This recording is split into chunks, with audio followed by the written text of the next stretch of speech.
For those of you who may not know, this Ryan Coogler, Michael B. Jordan vampire movie was put together, shot, and will be released before Marvel's Blade Reboot sees the light of day. What makes it even crazier is that it's all coming together at WB and not at Disney, the place where Ryan Coogler obviously had a lot of success with the Black Panther franchise. It's another L for Disney Marvel, but a massive win for the rest of us, because based on what we see in this trailer, Sinners has all the potential to be an absolute banger.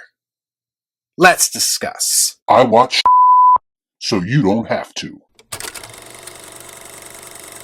All I'm offering is the truth, nothing more.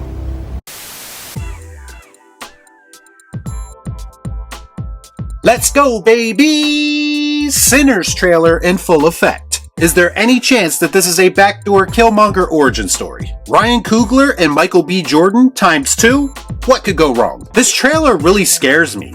Not because of what's in it. I'm just not seeing a lot of comedy or Easter eggs. In fact, it's so dark that I can barely see what's going on. Oh, don't trust the white woman. How am I supposed to know if I should praise this movie if the trailer isn't showing me the whole plot? I think I'd much prefer a Marvel Blade Reboot at this point. Too original, too unique. I need something that's familiar so I feel comfortable while watching it. March 7th, 2025, I will not be seated. Now some of you may be asking, why did I bring up the Blade Reboot again in my intro to this video? I assure you that it was not random, and I was not the only person thinking the exact same thing. There has already been articles written about it, as well as a plethora of social media posts as well. You can't handle the truth! Here's the reality. Regardless of my personal feelings about the Black Panther sequel and how the T'Challa situation was handled, the truth is Ryan Coogler is a very talented director.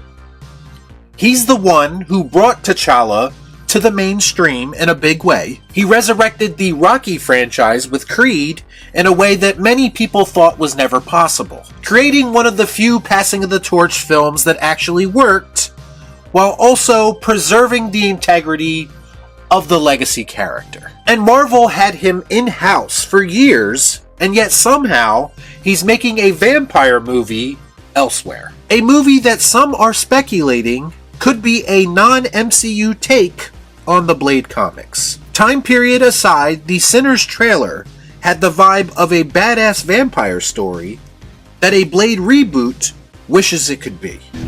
Some motherfuckers are always trying to ice skate uphill.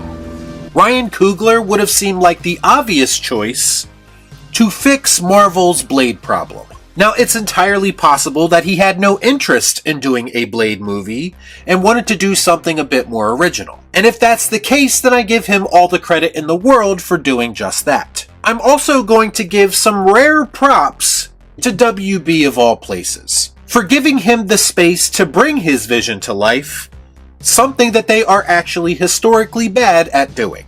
My, how the tables have turned. At the end of the day, Sinners exists. The Blade Reboot does not, and I think we are all better off for it. WB couldn't have stuck it to Disney anymore if they had cast Wesley Snipes himself to be in Sinners, but I digress. As far as this trailer goes, based on what I've seen, or rather what I haven't seen, I'm 100% on the Sinners bandwagon, and I'm very much looking forward to seeing what Ryan Coogler cooked up. Shut up and take my money!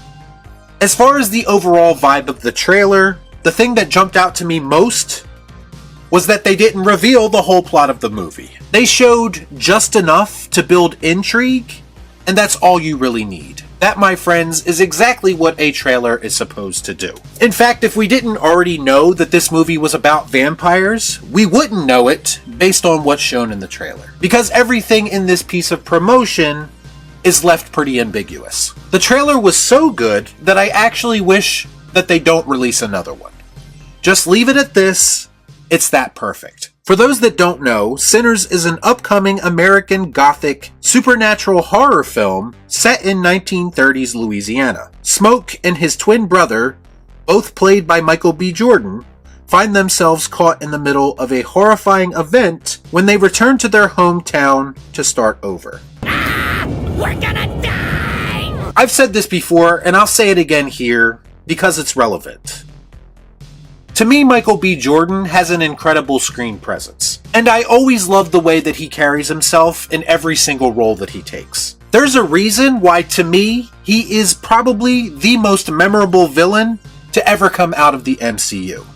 And that has everything to do with Ryan Coogler and Michael B. Jordan. And I do think that it will be interesting to see him play this dual role in Sinners. This is, of course, an original story, which is welcome and something that we need a lot more of. I do think the idea of someone returning to a place they call home, only to find things aren't how they used to be, is intriguing. A lot of times in these types of movies, they tend to focus on characters in places that are foreign to them. And this appears to be a departure from that somewhat tired trope. Listen, vampires have been done to death in film, we all know this. But you'd be lying to yourself if you didn't think that a talented writer-director couldn't put a fresh spin on the concept if given the opportunity. And I do hope that that's exactly what we end up getting. The scene in the trailer with the lit up barn being approached by a slow-moving horde of people was chilling to me. It got me thinking about how Coogler could possibly be playing with the mythology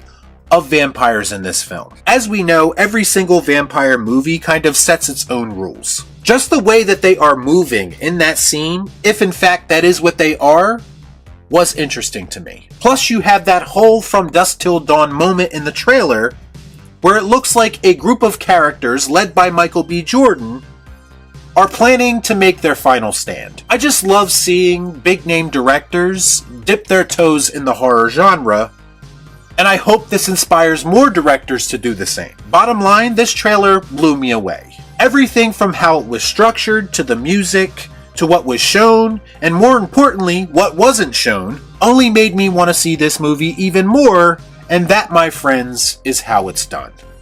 Y'all be cool. Nah.